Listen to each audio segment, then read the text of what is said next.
certains adultes le chemin boueux, le long courroux,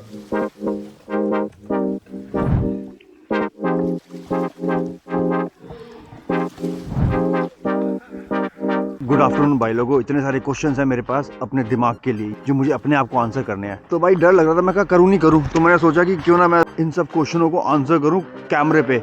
मेरे लिए भी अच्छा रहेगा क्योंकि मैं अपने आप को आंसर नहीं दे रहा हूँ। ये सारे क्वेश्चन मेरे दिमाग में आते जा रहे हैं बट मैं जानबूझ के आंसर नहीं दे रहा हूँ क्योंकि मेरे को स्ट्रेस देते हैं वो क्वेश्चन। भाई लोगों, सबसे पहला क्वेश्चन तो यही है कि मैं आजकल कैसा फील कर रहा हूँ। तगड़ा क्वेश्चन है। फीलिंग भाई ऐसी है कि क्या बताऊँ भाई साहब। फीलिंग आजकल ऐसा फील कर रहा हूँ कि एज पे रहता हूँ हमेशा, हर चीज़ की एज पे, खुशी की भी एज पे रहता हूँ, दुखी की भी एज पे रहता हूँ। और ये सब चीज़ें मैं जैसे मुझे मुझे पता है मेरे को स्ट्रेस हो रखा है बहुत ज़्यादा, बट वो मैं दिखा नहीं पा रहा हूँ क्योंकि मुझे दिख रहा है कि वो जोई को भी वो स्ट्रेस अफेक्ट कर रहा है। भाई लोगों, आजकल स्ट्रेस इसलिए ज़्यादा बढ़ा हुआ है क्योंकि भाई इतनी सारी चीज़ें चल रही हैं, इतनी सारी चीज़ें चल रही है मेरी लाइफ में, क्या बताऊँ। कहीं घर खरीदने का चल रहा है, कहीं घर की शिफ्टिंग भी चल रही है जो रेंट पे जाऊँगा मैं, ठीक है, तो उसकी पेमेंट भी करनी है मेरे को, इंडिया से पैसे भी आने हैं, और डॉक्टर्स की अपॉइंटमेंट भी चल रही हैं। थैमिस का भी भाई कभी बीमार हो जाता है, तो बहुत सारी चीज़ें चल रही हैं। सब चीज़ें मेरे को बहुत ज़्यादा स्ट्रेस दे रही हैं, इतनी सारी चीज़ें एक बार में आ रखी हैं। तो मेरा साइकेट्रिस्ट भी बोल रहा था कि भाई सारी चीज़, इतनी सारी चीज़ें दिमाग में चल रही है ना, तो भाई तुझे अपनी दवाइयों पर रहना है। तो ऐसा हुआ, दवाइयों पे तो रहना है। ऐसा हुआ लास्ट 2 दिन से मेरे पास दवाई नहीं है, दवाई नहीं है मेरे पास। तो उसने मेरे को बोला आके प्रिस्क्रिप्शन ले जाओ, क्योंकि मेरी जो साइकेट्रिस्ट से जो मीटिंग थी जो मेरे को रिन्यू करता मेरे प्रिस्क्रिप्शन, वो उसने मेरी अपॉइंटमेंट पोस्टपोन कर दिया है नेक्स्ट मंथ, नहीं February 3 के लिए। तो भाई 1 महीने तो बिना मेडिसिन के रुक नहीं सकता, इतनी सारी चीज़ें चल रही हैं, दिमाग मेरा हो जाएगा पागल। तो मैं ढंग से कुछ कर नहीं पा रहा हूँ। मैं उसको जो जिस बंदे से मेरे को रिनोवेशन स्टार्ट करानी थी ना, वो भी शुरू नहीं कर पा रहा हूँ। तो ये सब देखो, ये पैसे की दिक्कत आ रही है। पैसे ही तो मेन मार रहा है कि सारी चीज़ें पैसे पे आ जाती हैं। सारा पैसा हमारे पास खत्म होता जा रहा है। खत्म क्या हो गया, खत्म हो ही गया है। 27 तारीख से पहले पहले सारा पैसा जो हमारी सेविंग थी सबकी सब उड़ जाएगी अचानक से। और एक और जो सेविंग है इंडिया में पड़ी हुई है, बट उसको हाथ नहीं लगा पा रहे हैं। जब तक इंडिया नहीं जाएंगे उसको छेड़ नहीं पाएंगे, ना उसका कुछ फ़ायदा उठा पाएंगे। तो भाई पैसे की दिक्कत, ये सब सारे स्ट्रेस चलते जा रहे हैं। बट भाई लोगों, पैसे की वजह से होता रहता है। और भाई लोगों, फीलिंग ऐसी है, कभी कभी खुश होता हूँ, कभी भाई दुखी रहता हूँ, फिर दोबारा खुश हो जाता हूँ 5 मिनट बाद, फिर 10 मिनट बाद दोबारा दुखी हो जाता हूँ। कभी एक्साइटेड हो जाता हूँ, कि ओ भाई साहब नई लाइफ शुरू होने वाली है। कभी वो एक्साइटमेंट खत्म हो जाती है कि भाई पैसे नहीं है, पैसे खत्म हो जाएंगे, नई लाइफ तो शुरू होने वाली है, पैसे भी खत्म होने वाले हैं साथ साथ। बट भाई पैसे की दिक्कत तो चलती रहेगी। ये तो हर किसी की लाइफ में प्रॉब्लम है। पैसे की प्रॉब्लम की बात नहीं कर रहा, हर किसी की लाइफ में कोई ना कोई प्रॉब्लम आती रहती है, उनको हैंडल करना चाहिए हमें बस। तो भाई ऐसे ही हैंडल करने के लिए मेरे पास एक नई चीज़ आ गई, एक नया इवेंट आ रहा है मेरे पास। भाई लोगों, पैदल जा रहा था, ये देखो गैराज वाली लेडी आ गई है, गैराज वाले लेडी के गाड़ी के साथ।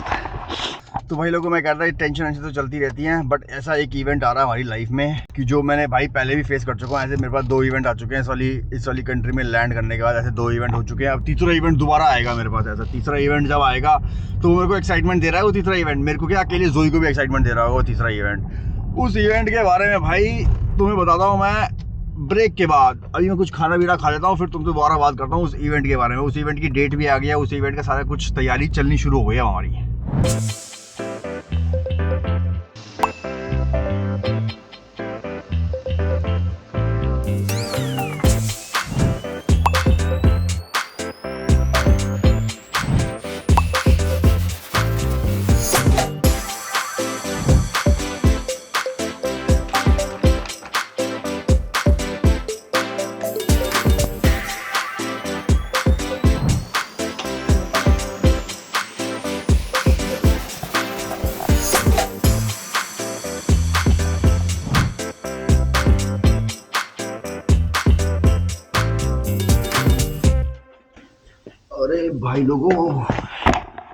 अरे भाई लोगों, तुमसे मैं कह रहा था कि नया चेंज आने वाला है, अंत वाला। वो चेंज ऐसा है कि भाई लोगों, हमें हमारा जो घर किराए पे मिल रहा है गवर्नमेंट की तरफ से, सोशल हाउसिंग, उसकी भाई उनको डेट दे दी उन्होंने हमें बोला है 16 या 17 जनवरी को तुम शिफ्ट हो जाओ। तो उसके बारे में बात करते हैं भाई लोगों 5 मिनट में। भाई लोगों, लाइफ चेंजिंग इवेंट लाइफ में अच्छी चीज़ है। मेरी लाइफ में होता रहता है, होता क्या था, बीच में 10 साल नहीं होता, इंडिया में 10-12 साल, उसके बाद दोबारा हो गया, फ्रांस आया, फ्रांस आने के बाद दोबारा हो गया। तो भाई जब मैं फ्रांस आया था तो पहला सिटी जिसमें रहे थे हम, उससे जोई की मम्मी पापा का विलेज था। फिर उसके बाद उन्होंने हमको धक्का मार के बाहर निकाल दिया, तो हम यहाँ आ गए ग्रोहे में। अब तीसरी जगह जा रहे हैं भाई, माजा में। ये माजा मेट बोलता हूँ मैं, वो है माजा में जा रहे हैं। वहाँ पर वो वाली हमको मिला है गवर्नमेंट से, तो गवर्नमेंट से हमें मिला है वो भाई, मगर वहाँ जा तो रहे हैं शिफ्ट करना। जब उसके जोई के मम्मी पापा के घर से शिफ्ट किया था ना, तो हमें पता भाई कितनी क्लास लगी थी हमारी, क्योंकि कोई नहीं है, मैं और जोई हैं शिफ्ट करने वाले। कोई ऐसा नहीं है कि इंडिया में होता ना, किसी भाई को बोल दिया, अरे यार दो दोस्तों को बोल दिया, आजा यार शिफ्ट कर लेंगे, शिफ्ट कराना है, सामान चढ़ाना है ऊपर तक, सामान चढ़ाना नीचे तक, ये सब कुछ बकचोदी यहाँ पर नहीं है भाई। तो वो शिफ्ट करने वाली दिक्कत आ रही है कि हमारे पास इतने दोस्ती आ रही है नहीं हमारी इतनी, जो कोई हमारी हेल्प कर दे। एक दोस्त है, वो काम करती है, जोई की दोस्त है, वो काम करती है, वो ये कर सकती है, अपनी वैन दे सकती है हमें, उसकी वैन में हमारा सारा सामान इकट्ठा करके घर तक ले जाएंगे। मगर चढ़ाएगा कौन 3rd फ्लोर तक? मैं और जोई के तो बस की नहीं। चलो मैं तो फिर भी हाथ लगा दूँ, जोई के बिल्कुल बस की नहीं है। और फिर भैया जी साथ में घर शिफ्ट कर रहे हैं, लाइफ चेंजिंग इवेंट हो रहा है। बट भाई उसके साथ में कॉन्सिक्वेंसेस भी बहुत ज़्यादा आते हैं, कि मतलब कितनी सारी प्रॉब्लमें भी आती हैं, तो स्ट्रेस और ज़्यादा बढ़ जाता है। बट खुशी, जो उसका खुशी का पार्ट है ना, उस खुशी के पार्ट को लेके मैं आगे बढ़ता जा रहा हूँ, कि सोच रहा हूँ कि देखा जाएगा, पैसे वैसे की टेंशन है, कम करेंगे, मगर हम उसके लिए कुछ करेंगे। भाई लोगों, जब लास्ट टाइम शिफ्ट किया था तो अंत पैसे लग गए थे। इस बार ये तो थोड़ी काम सा हो रखा है कि हाँ गवर्नमेंट हाउसिंग में जा रहे हैं, तो खर्चा थोड़ा कम होने वाला है। यहाँ पर ऐसा है कि ना हमें एडवांस रेंट देना पड़ रहा है, क्योंकि गवर्नमेंट की हाउसिंग है। और दोबारा जैसे बोलता हूँ ना, पैसे की टेंशन कम लेने की कोशिश कर रहे हैं, यहाँ पे सब चीज़ें काम है, इनकी वजह से थोड़ा काम हो रखा है।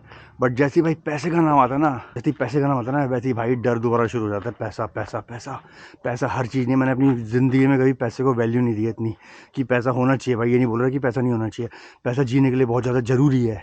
बट कभी मैंने उसको इतनी इंपॉर्टेंस नहीं दी कि वो ही नंबर 1 बना दिया हो। बट आज की डेट में मुझे ऐसा लग रहा है कि मुझे नंबर 1 बनाना पड़ेगा, प्रायोरिटी अपनी पैसे को, क्योंकि मेरे पास 2 लोग और हैं जिनकी रिस्पॉन्सिबिलिटी मेरे सर पे है भाई लोगों।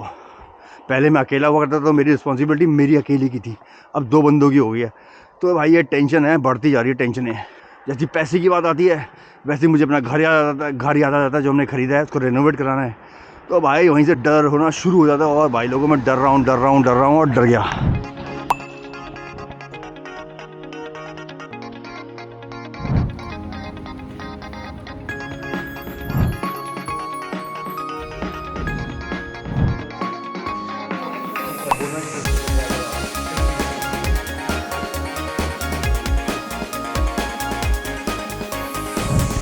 क्या है तू? मैं तुम्हें बता रहा था भाई लोगों, कितना मेरे को पैसा डराता है। पैसे के नाम से भाई आज की डेट में मेरे को डर आ जाता है। घर जो हमारा खरीद रहे हैं उसका पैसा देना है, फिर उसको रेनोवेशन का पैसा देना है, गाड़ी के ठीक करने के पैसे देना है। भाई पैसे पैसे पैसे से भाई डर हो गया है मेरे को। और जो भाई ये खर्चे हैं, एक्सपेंसेस बढ़ते जा रहे हैं। पता नहीं कब तक बढ़ते जाएंगे भैया। ये एक्सपेंस है ना, आपकी वजह से बढ़ते जा रहे हैं, आप समझ रहे हो? आप बढ़ा रहे हो हमारे एक्सपेंस। ये अब कौन पहनता है superstar? Who wear Adidas superstar? Nobody. So stop wearing it. इतना ज़्यादा चल रहा है हमारी लाइफ में, पूछो मत। भैया जी भी ज़्यादा थोड़े तंग हो रखे हैं, कह रहे इतना ज़्यादा तुम्हारी लाइफ में चल रहा है और तुमने मेरे को तंग करके रखा हुआ है। तो ये भी हमारे साथ तंग है, इतनी ज़्यादा चीज़ें लाइफ में चल रही हैं। तो भाई अब मैंने सोचा है कि मैं ही इनिशिएटिव उठाऊंगा, अपने हाथ में लूँगा इनिशिएटिव, और इन सब लोगों इनिशिएटिव लूँगा मैं। इनिशिएटिव ये भी कह रहा है टेक इनिशिएटिव भी।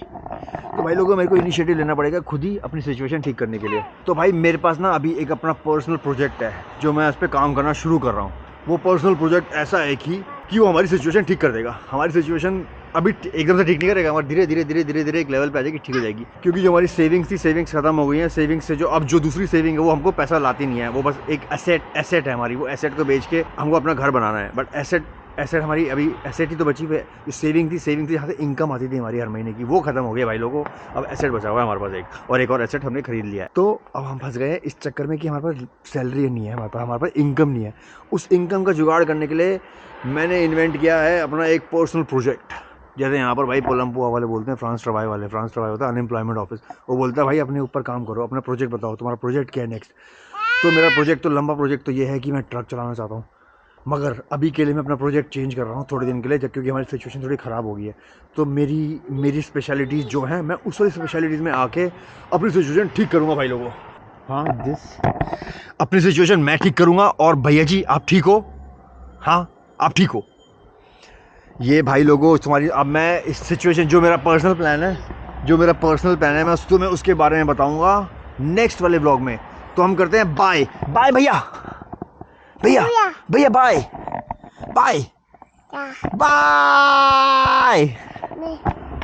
ओके, इसने बाय कर दिया भाई लोगों, बाय।